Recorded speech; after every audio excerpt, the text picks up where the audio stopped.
Le martyr Aban Ramadan, né le 20 juin 1920, est né mercredi au village d'Azouza, l'Arba Natiraten, à Tizi Ouzou. Il est issu d'une bonne famille bourgeoise, ni pauvre ni riche. Cette famille a pris soin de lui avec générosité, et c'est ainsi qu'il a eu une bonne éducation, c'est ce qui lui a permis d'exceller dans ses études, et c'est ainsi qu'il a eu le baccalauréat, au lycée de Blida en 1941. Parce que les conditions de vie de la famille algérienne pendant le colonialisme étaient difficiles, tous les enfants se retrouvent confrontés à la responsabilité de subvenir aux besoins de la famille. C'est pour cette raison qu'Aban Ramadan se dirige vers la vie active et commence son travail comme commis. La municipalité de Chalgoum Taleid. Puis Aban Ramadan s'est retrouvé contraint d'effectuer un service obligatoire. Dans les rangs de l'armée coloniale, ils le recrutèrent au grade de sous-officier pendant la Seconde Guerre mondiale. Mais à son retour du service militaire, il rejoignit les rangs de la lutte nationale en adhérant au Parti populaire algérien, qui fut fondé en 1937 et était une extension du Parti nord-africain. Il faut souligner ici que le service militaire obligatoire que la France avait imposé au peuple algérien était finalement contraire à ses intérêts, puisque la plupart des formateurs dans les rangs de l'armée française étaient des Algériens, qui rejoignirent ensuite les rangs de l'armée française puis l'armée de libération, et cela a beaucoup aidé dans la formation des Moudjahidines. Alors que la Révolution décidait de confier la tâche de former l'armée de libération aux Algériens formés dans les rangs de l'armée française, Aban Ramadan trouva son cœur rempli de l'amour de la liberté et de l'indépendance de la patrie face à ce colonialisme odieux et haineux. Il s'est donc également impliqué dans l'organisation secrète et a également assumé de nombreuses responsabilités dans les États du pays. L'histoire rapporte que le 8 mai 1945 fut l'un des manifestants les plus actifs qui brandirent le drapeau algérien et appelèrent la France à reconnaître les droits de l'Algérie. En conséquence, la France organisa un terrible massacre humanitaire, rassemblant 45 000 Algériens morts en martyrs pour le bien de Dieu et de leur pays. De même, Aban Ramadan avait dans son cœur l'amour de la patrie. Pour lui, la lutte était un message patriotique qui montait dans son âme et son sentiment, et s'inscrivait dans la croyance en Dieu. C'est pourquoi nous constatons que la révolution algérienne adoptait le slogan « Pour l'amour de Dieu et du pays » ou « Pour Dieu et la patrie ». Il liait étroitement la croyance en Dieu et la cause de la patrie, et faisait de la défense de la patrie un message adressé à Dieu, une approche et un amour pour lui. La vérité est que la relation de la patrie avec la religion islamique est une relation importante, et sa valeur et son importance ne peuvent jamais être sous-estimées. Lorsque nous préservons la patrie, cela signifie que nous avons préservé la religion. Le culte de Dieu Tout-Puissant est établi, et lorsque la patrie sera colonisée et prise entre nos mains, le colonialisme ne nous laissera pas la liberté d'adorer Dieu. Et en élevant ces demeures, il n'y a donc pas de religion sans patrie, et ainsi préserver la patrie signifie préserver notre religion, notre langue et notre témoignage.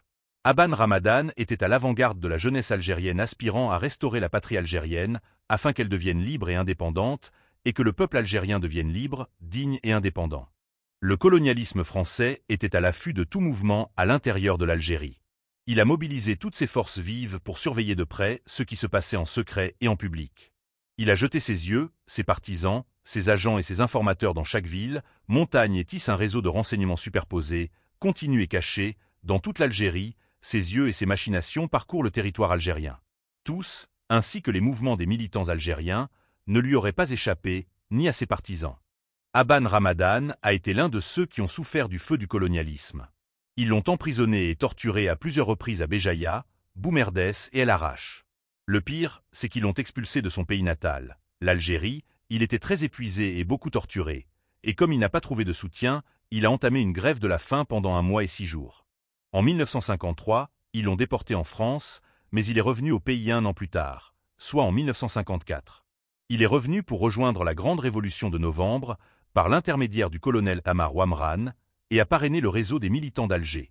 Il a également été l'un des travailleurs les plus importants avec détermination et diligence pour préparer le congrès de la Soumam. Les signes d'un penseur révolutionnaire et d'un planificateur de la stratégie de la révolution étaient parmi les caractéristiques les plus marquantes du martyr Aban Ramadan. Il était celui qui a vu que la révolution devait se préoccuper des questions internes avant les questions externes. C'est le succès de la révolution, au niveau national, qui atteint sa résonance externe par conséquent. Le véritable succès de la révolution vient de l'intérieur, alors que le succès est externe. Elle vient après un succès interne, si la révolution ne s'enracine pas profondément dans le peuple algérien et ne diffuse pas ses idées fortes et sincères dans la conscience du peuple algérien, elle ne remportera pas la victoire sur l'ennemi français.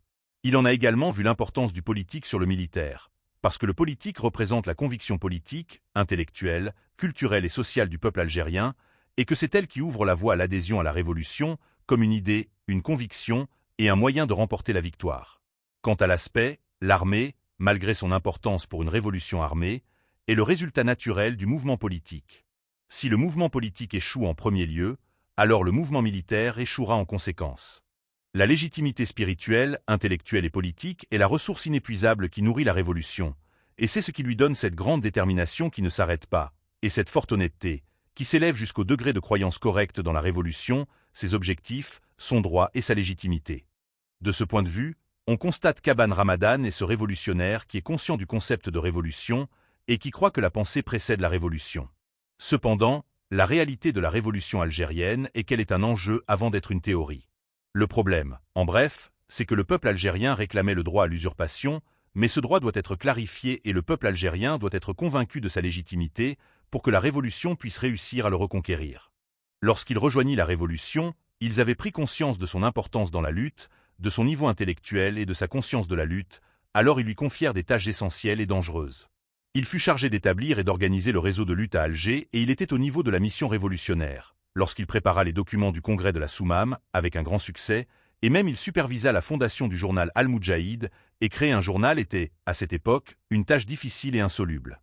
Compte tenu des circonstances de l'époque, c'est lui qui a pensé à créer l'hymne national dans son sens littéraire, politique et culturel, est une expression collective de la conscience de la nation, de ses exigences, de ses objectifs et caractère sacré. L'hymne national est le message de la nation à l'intérieur et à l'extérieur du pays dans le présent, le passé et le futur, et par conséquent, tous les peuples du monde ont créé des hymnes nationaux qui intègrent ces questions et expriment leur caractère national dans toutes ses dimensions. Aban Ramadan avait une volonté intellectuelle distinguée et une force révolutionnaire, car il combinait pensée et action, et rares sont ceux qui ont porté l'idée et se sont battus pour elle. C'est lui qui a lancé le slogan « La révolution n'a aucun sens si elle place les armes avant la pensée ». Elle part de la pensée d'abord, puis de la lutte ensuite.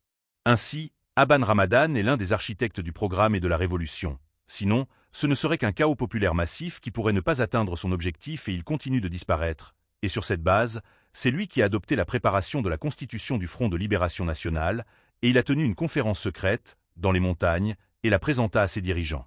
C'était au milieu des années 50, et grâce à cette constitution, le Front de Libération est devenu une organisation politique avec une dimension internationale.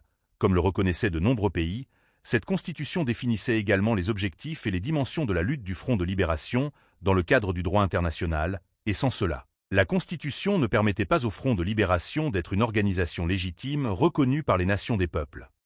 Lorsque la direction de la Révolution s'est installée en Tunisie pour avoir une représentation politique, loin des yeux du colonialisme, Aban Ramadan était à ce stade en désaccord avec ceux qui croyaient que la force de la Révolution résidait dans le pouvoir des armes et que les armes étaient le moyen le plus puissant de la Révolution.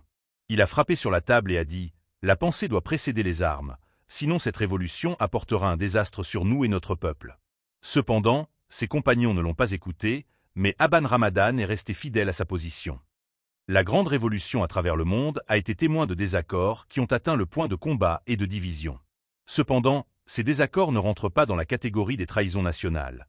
Chaque parti voit le bien de la nation selon son opinion, qu'il croit et qu'il juge correcte. Cependant, la logique de la révolution exige l'élimination de tout aspect du désaccord, même si cela implique le sacrifice de certains des fils loyaux et honnêtes de la révolution, car tout désaccord a des racines, et ces racines peuvent s'étendre et s'approfondir, provoquant des divisions au sein de la révolution.